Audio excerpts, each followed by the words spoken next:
As a 2-year-old on Christmas morning, I stood at the foot of my parents' bed, wondering if all of the Christmas presents under the tree were really for me. I couldn't understand why I would be getting all of those gifts for absolutely no reason. My father reminds me of the story every Christmas, and the feeling of receiving an undeserved gift for no reason has really served a key role in my development as an individual. A mission trip to Kenya when I was 16 years old cemented my belief that it really is much better to give than to receive. As a member of Operation Beautiful Feet, my church youth group that consisted of 15 of my other classmates, we spent 3 months preparing for what has been the most life-changing and gratifying experience of my life.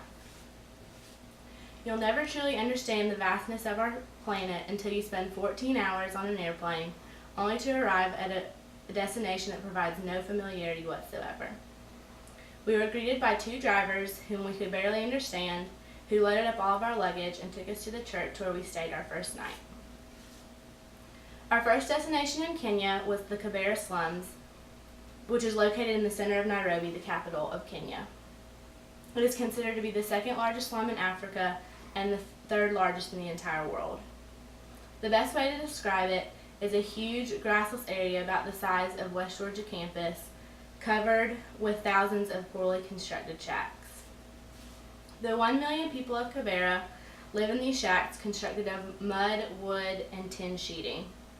The shacks house up to 24 people, and the cramped living is made worse by the poor living conditions.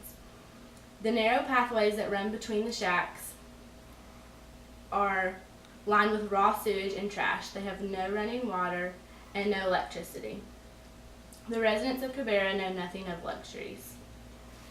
In fact, the children we encountered were wearing multiple layers of clothing despite the 85-degree weather.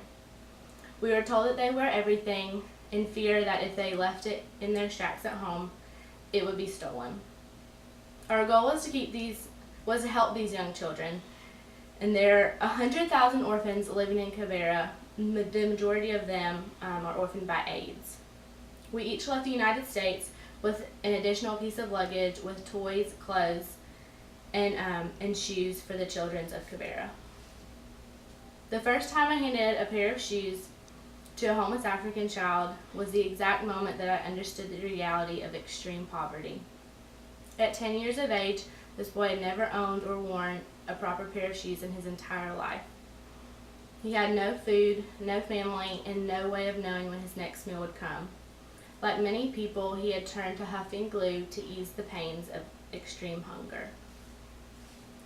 He reached out and hugged me and revealed the most wonderful smile I had ever seen. Although he didn't say a word, his gratitude was so obvious. The little boy inspired me to live the rest of my life as a giver. As we left the slums, the pastor of the church we helped build each gave us these little elephants that were carved out of a special wood in Africa in appreciation for our service. I keep it by my bed to remind me of the work that we had done and the children that are still living there today. Upon my return to the United States, I brought more with me than just an exciting story. I learned to appreciate everything that I have and the opportunities that I am given. I learned that giving and serving is a lot more rewarding than any gift you could ever receive. It is possible to provide happiness and hope with just the smallest of gifts. Since my trip to Africa, I have served as my sorority's philanthropy chair and now president, working with the Carroll County Soup Kitchen, the Stewart House, and Children's Miracle Network. I hope that one day you get the chance to change someone's life so that you can see, just like I have, the many blessings that you receive in return. Thank you.